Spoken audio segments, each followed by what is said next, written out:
Understand Alexandria, you have to understand the man who built the weapon that struck it. His name was Junio Valerio Borghese. The Italians called him Il Principe Nero, the Black Prince. A nobleman from Rome, a submarine commander by trade, and by 1941, the operational chief of the most unusual special operations unit of the Second World War, the Decima Flottiglia MAS, the 10th Light Flotilla. The Decima MAS was Italy's answer to a brutal math problem. The Regia Marina, the Italian Royal Navy, had spent the 1930s building a respectable surface fleet, but it could not match the firepower of the Royal Navy in open combat. The British had taught them that lesson at Taranto in November 1940, when swordfish biplanes crippled 3 Italian battleships in a single night. So Italy did what nations always do when they cannot win symmetrically. They went small. They went silent. They went underwater. The weapon Borghese inherited was the SLC, Siluro Alenta Corsa, the slow-running torpedo. The crews called it the male, the pig, because it was clumsy, awkward, and almost impossible to steer cleanly. Picture a steel cigar 22 feet long, electrically powered, with 2 divers straddling it like a horse. The front operator steered. The rear operator handled the tools, the wire cutters for anti-torpedo nets, the magnetic clamps. The nose of the male contained 300 kilograms of high explosive, detachable, designed to be clamped under a warship's keel and timed to detonate hours later after the divers were long gone. By December 1941, 3 previous attempts to attack the Royal Navy with these weapons had failed. The submarine Irid had been bombed. Operations against Gibraltar had been aborted by weather, technical failure, exhaustion. Borghese was running out of trained operators and patience. But the strategic situation in the Mediterranean had become desperate. Rommel's Africa Corps was bleeding for fuel and supplies. The Royal Navy was sinking Italian convoys faster than Mussolini could replace them. And Admiral Andrew Cunningham, commanding the British Mediterranean Fleet from his flagship in Alexandria, had become the single most dangerous man to the Axis war effort on the southern front. Cut Cunningham's legs out from under him and you cut the Royal Navy out of the eastern Mediterranean. That was the calculation. That was Operation EA3. And here is what most history books leave out: the British knew the Italians were coming.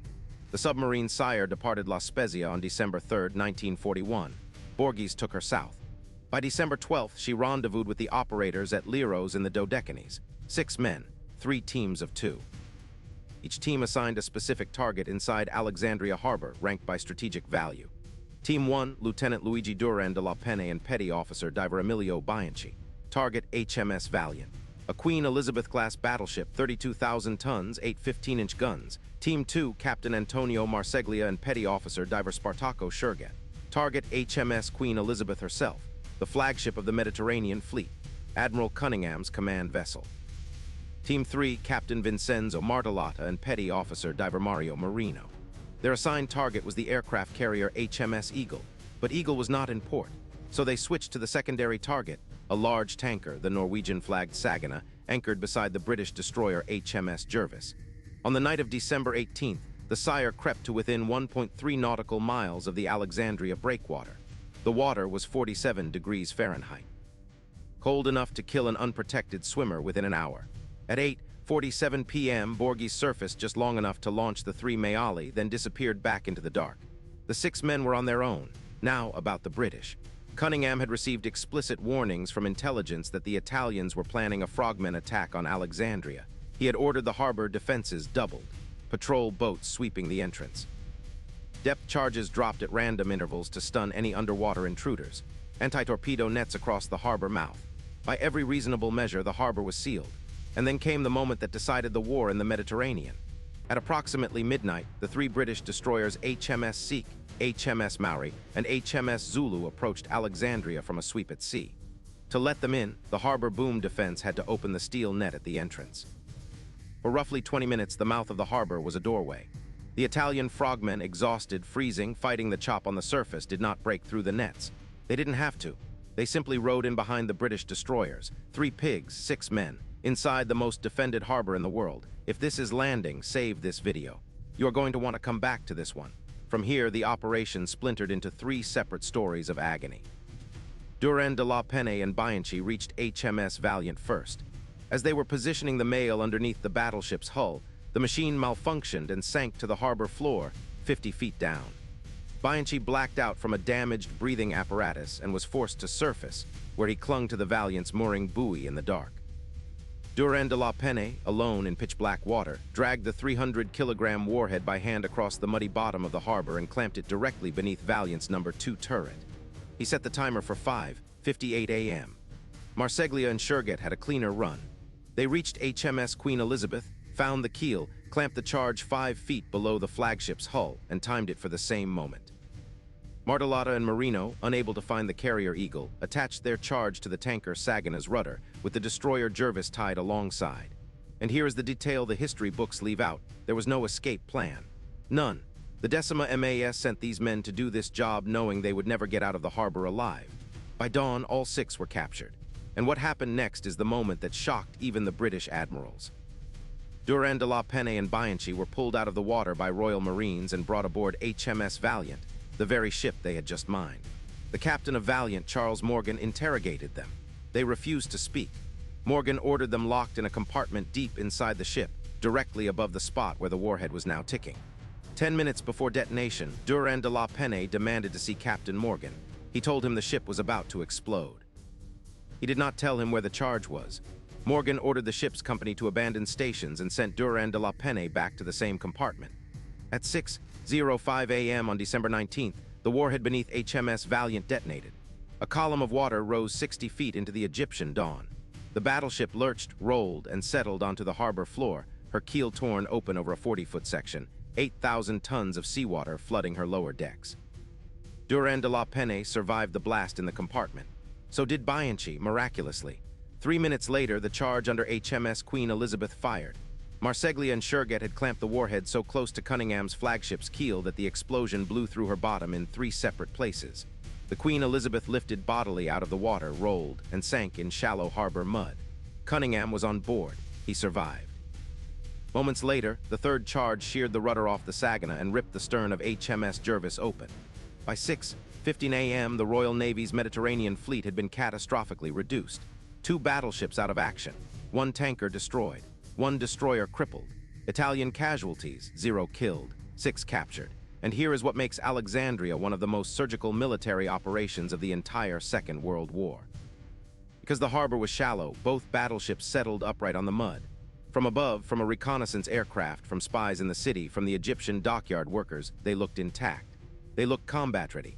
The British, in an act of operational deception that bordered on theater, kept the upper decks of both ships fully manned.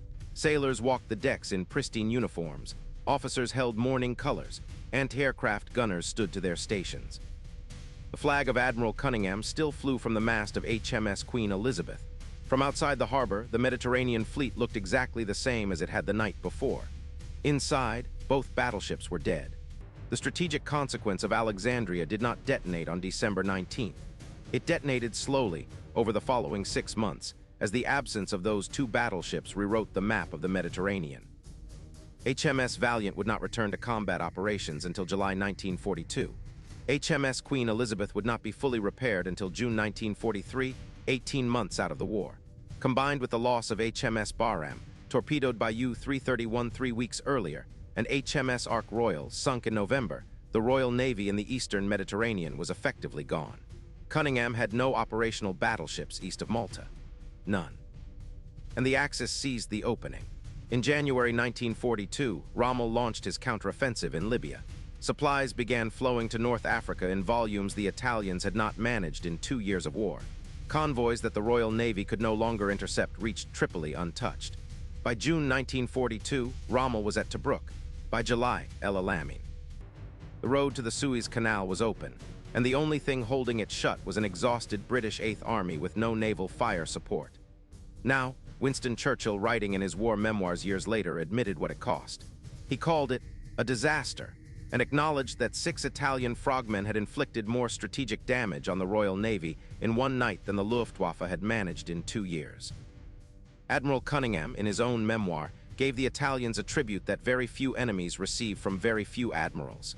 He praised their courage as extreme bravery and noted that one cannot but admire the cold-blooded bravery and enterprise of these Italians. Durand de la Penne, after the war, was awarded the Gold Medal of Military Valor by the new Italian Republic.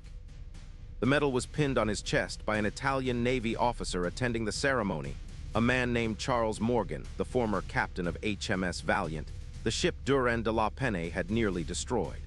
The two men shook hands, and there is one more legacy worth understanding. Every modern naval special operations doctrine in the world, the British Special Boat Service, the American Navy SEAL underwater demolition teams, the Israeli Shayetet 13, the Russian Spetsnaz combat swimmers, every single one of them traces a direct doctrinal line back to the Decima Flottiglia MAS and the operation in Alexandria. 6 men proved that asymmetric underwater warfare could neutralize an entire fleet. That principle never went away. CTA 1213 Min. If you made it this far, you already know the kind of military history we do on this channel, the operations that should not have worked, the commanders who bet everything on one decision, the battles that quietly redrew the map while the world looked elsewhere. Subscribe and hit the bell icon, new battle every Wednesday. And drop this in the comments. Do you think the Italian frogmen of Alexandria were the most effective special operations unit of the entire Second World War, or does another raid deserve the title? I read every reply. Outro 1315 Min. Here is the lasting lesson of Alexandria. The Royal Navy did not lose 2 battleships to bad equipment, bad intelligence, or bad luck. It lost them because it could not imagine what 6 men in rubber suits were willing to do.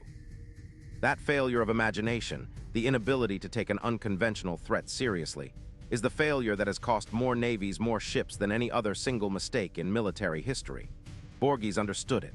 Cunningham eventually understood it. The question is whether the navies of today still understand it. The operation also raises one quiet, unsettling question. Cunningham covered up the true extent of the damage for months. The world did not learn the battleships were on the harbor floor until well into 1942. He was right to do it strategically, but it meant that the operational success of the Decima MAS was hidden even from the Italians who carried it out. They sat in British POW camps for the rest of the war, believing they had failed. They had not failed. They had won one of the most decisive nights of the entire Mediterranean campaign. If this one hit my video on Operation Chariot, the British raid on the St. Nazaire dry dock, where commandos rammed an explosive-packed destroyer into the only port on the Atlantic that could service the Tirpitz, will blow your mind. Different ocean, different navy, same principle. A handful of men, one impossible target, and a war changed in a single night. I will see you there. On the night of December 1819, 1941, 6 Italian naval commandos of the Decima Flottiglia MAS slipped into Alexandria harbor riding 3 maiali, manned torpedoes, and crippled the Royal Navy's Mediterranean fleet in a single night. Led by Lieutenant Luigi Durand de la Penne, Captain Antonio Marseglia, and Captain Vincenzo Martellata, the frogmen of Operation EA-3 sank the battleships HMS Queen Elizabeth and HMS Valiant, the tanker Saginaw, and damaged the destroyer HMS Jervis, while losing 0 men killed. The operation was launched from the submarine Sire under Lieutenant Commander Junio Valerio Borghese, the legendary Black Prince of the Italian Navy, and reshaped the strategic balance of the entire Mediterranean theater. This is the full story of how 6 men with limpet minds inflicted more damage on the Royal Navy in a single night than the Luftwaffe had managed in 2 years of war, and why Admiral Andrew Cunningham hid the true extent of the disaster for almost a year. Featuring the real operators, real units, and the moment a captured Italian frogman warned a British captain that his own battleship was about to explode. Timestamps 00:00 the disaster inside Alexandria Harbor 01, 00 the Black Prince and the Pigs 03, 00 the night the harbor opened 06, 00 the battleship sit down 09, 00 the 6 months nobody knew 12, 00 subscribe for weekly battles 13, 00 the lasting legacy of Operation EA-3 note on the title. The historical operation involved 6 frogmen on 3 maiali. The broader Decima MAS support team brought the total operational footprint closer to 14, counting the Sire's specialist crew. I built the script around the verifiable 6-operator combat element to keep every name, rank, and unit citation accurate, and reflected that in the title.